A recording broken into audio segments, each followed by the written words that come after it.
In the heart of a peaceful village, nestled between green meadows and tall whispering trees, there lived a proud tabby cat named Milo.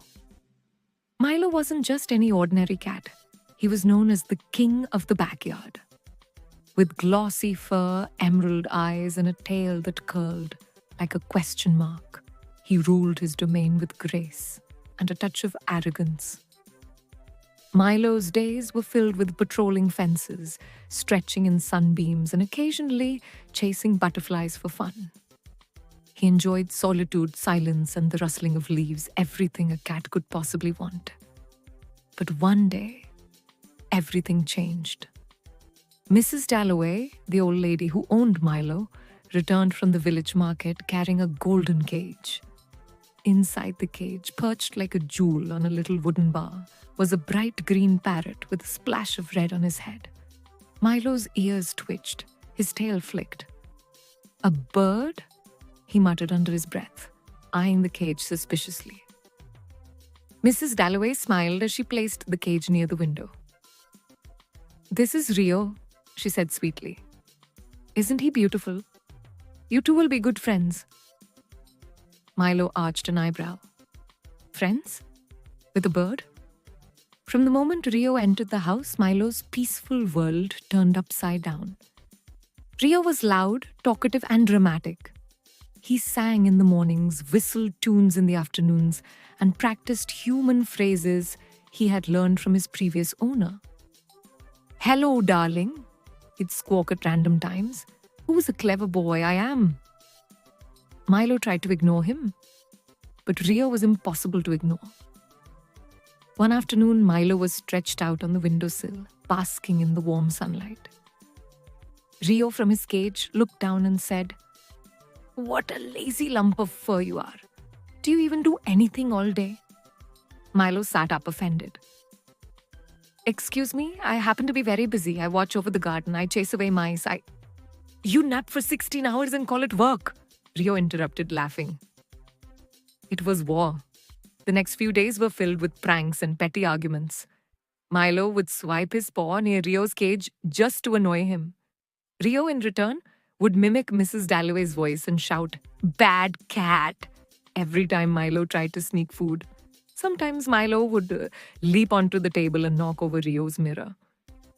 Rio would respond by tossing sunflower seeds onto the floor, just after Mrs. Dalloway cleaned it.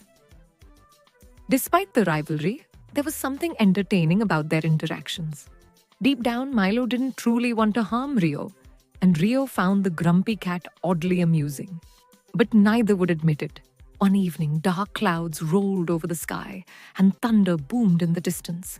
Mrs. Dalloway hurried about, closing windows and bringing in potted plants. "A storm's coming," she said, turning on the fireplace. Milo curled up near the fire. The wind howled outside. Rain began to pour, and then a sudden crack of thunder. Rio squawked in fright and fluttered inside his cage. "What was that?" "Thunder," Milo muttered, his ears flat. "I hate storms," Rio whispered. "I can't sleep during them." Milo looked at the trembling parrot. For the first time, Rio wasn't chattering or mocking. He looked genuinely scared.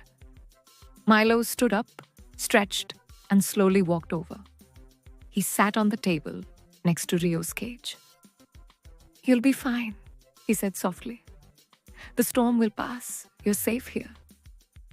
Rio looked at Milo, surprised. "Thanks, Furball." Milo rolled his eyes but allowed a small smile. "Don't mention it, Feathers." That night, something changed between them. A few days after the storm, Mrs. Dalloway left to visit her sister for the weekend. She left enough food for Milo and filled Rio's feeder before locking the door behind her. At first, the two animals enjoyed the quiet. Milo napped on the windowsill, and Rio whistled softly. But in the middle of the second night, Rio woke up to a strange sound, scratching, sniffing. He looked toward the back door. Two glowing yellow eyes were staring through the glass. It was a stray dog, big, hungry, and fierce. The dog began pawing at the door, growling. "Milo, wake up!" Rio cried. Milo opened one eye lazily. What is it now? Look, a dog. He's trying to get in. Milo sprang up, his back arched. He stared at the dog. We need to scare him off, Milo said, calculating. How? Rio asked. You're a cat, and I'm in a cage. Milo took a deep breath. We'll need teamwork. Milo darted to the curtain cord and began pulling it with his teeth. The curtain opened slowly, revealing Rio's cage in the bright moonlight. Now you shine like a diamond, Milo said. He'll focus on you, start squawking like crazy. Rio nodded. He began shouting, Big dog, go away. This is not your house. The dog growled louder, now scratching furiously at the door. Meanwhile, Milo climbed up the shelf near the door. On top was a large vase filled with dried flowers. When I say go, you fly to the other side of your cage. He'll follow your movement. Got it, Rio chirped. Go! Rio flapped his wings and fluttered inside the cage. The dog leapt up at the door, barking. Milo launched the vase with all his strength. Crash! The vase hit the door with a loud smash, shattering into pieces. The dog yelped in surprise and bolted into the night. Milo and Rio sat in silence, panting. You saved us, Rio whispered. You helped, Milo replied, cleaning his paw. I guess we make a good team. From that night onward, their relationship changed. They no longer bickered as much. Milo would sit near Rio's cage and listen to his songs. Rio would compliment Milo's patrols of the garden. Sometimes they would even nap near each other. When Mrs. Dalloway returned, she noticed the peace. My, she chuckled. I knew you two would be friends. A few weeks later, Rio's cage door was left open one morning. He flew out, but not away. Instead, he landed right next to Milo on the windowsill. See? I can go anywhere, Rio said proudly. But you stay, Milo replied. Rio looked outside and then back at the cozy living room, at Mrs. Dalloway knitting, the fire crackling and Milo beside him. Yeah, he said softly. I stay. From that day on, Rio was no longer just a pet in a cage. He became Milo's best friend. They shared stories, defended their home, and enjoyed the simple joys of life together. A cat and a parrot, an unlikely pair perhaps.